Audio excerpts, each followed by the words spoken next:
అందరికీ నమస్తే అండి. విజయసాయిరెడ్డి గారు రాజీనామా చేసిన రాజ్యసభ సభ్యత్వం మళ్ళీ ఆయనకే రావాలి, ఆయనే తీసుకోవాలి అని ఆయన తెగ ప్రయత్నం చేశారు. ఈ మధ్య కూడా మీడియా అతన్ని అడిగినప్పుడు, సార్ మీరు వస్తున్నారు కదా, మళ్ళీ రాజకీయాల్లోకి వస్తున్నారు కదా అంటే, రాకూడదని ఏమైనా రూల్ ఉందా మీకు చెప్పాలని అన్నారు. అంటే ఆయనకు ఆ మనసులో ఆ ఫీలింగ్ ఉంది. ఆయన బయటకు అందరికీ తెలిసినట్టు రాజకీయాల నుంచి తప్పుకున్నప్పటికీ, రాజీనామా చేసినప్పటికీ మళ్ళీ తన పదవి తానే తీసుకోవాలి, బీజేపీలోకి వెళ్ళాలని చాలా ప్రయత్నం చేశాడు. దానికి సంబంధించి తెలుగుదేశం పార్టీ తరఫున కూడా కొంతమంది రాయబారం నడిపారు, కొంత చర్చలు జరిగాయి.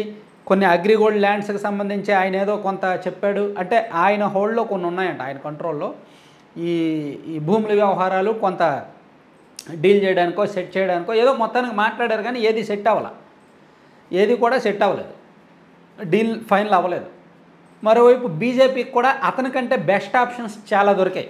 ఇప్పుడు విజయసాయిరెడ్డి గారికి రాజ్యసభ సభ్యత్వం ఇస్తే ఏముంది, అతను పార్టీలో యాక్టివ్ అవుతాడు, కీలకమవుతాడు, దేశ రాజకీయాల్లో కూడా ఎప్పటికప్పుడు ఢిల్లీ వ్యవహారాలు చక్కబెడతా ఉంటాడు, అదంతా బాగానే ఉంటుంది. ఆంధ్రప్రదేశ్లో బీజేపీకి ప్రత్యేకంగా వనగూరే ప్రయోజనం ఏమీ ఉండదు. కానీ ఈ టైంలో అతను లిక్కర్ స్కామ్లో అతను A6 A5 గానో ఉన్నాడు. ఆంధ్రప్రదేశ్ ప్రభుత్వం దర్యాప్తు చేస్తున్న లిక్కర్ స్కామ్లో అతను A5 గానో A6 గానో ఉన్నాడు. ఎనీ టైం అతను అరెస్ట్ అయ్యే అవకాశం ఉంది. సో ఈ టైంలో అతను బీజేపీలోకి తీసుకొని రాజ్యసభ సభ్యత్వం ఇవ్వడం వలన కూటమికి చెడ్డ పేరు వస్తుంది. అందుకని అతనితో రాజీ చేసుకునే కంటే అతను కొన్నాళ్ళు వదిలేయడం బెటర్ అని టీడీపీ భావించడం, బీజేపీ భావించడంతో అతనికి రాజ్యసభ సభ్యత్వం ఇవ్వట్లేదు. సో అతను రాజీనామా చేసిన సభ్యత్వాన్ని ఎవరికి ఇస్తున్నారు?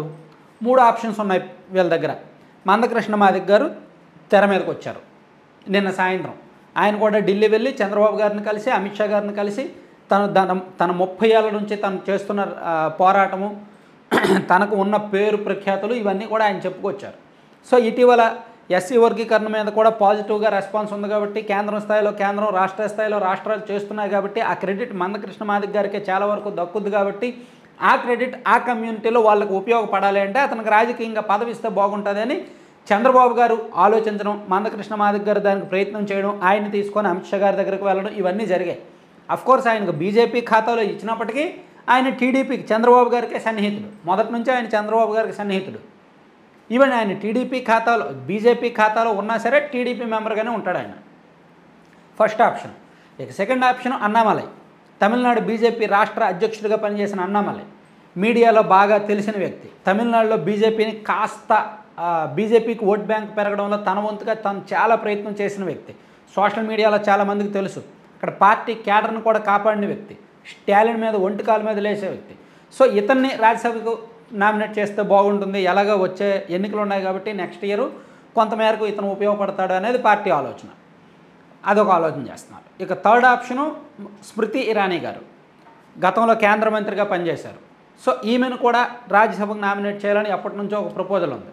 సో ఆమెను ఈసారి మేబీ చేసే అవకాశాన్ని పరిశీలిస్తున్నారు. ఇట్లా 3 పేర్లు అవుతున్నాయి. ఈ మూడిట్లో ఏది ఫైనల్ అంటే చెప్పలేం. చంద్రబాబు గారేమో మందకృష్ణ మాదిగ గారినే ప్రయత్నిస్తున్నారు.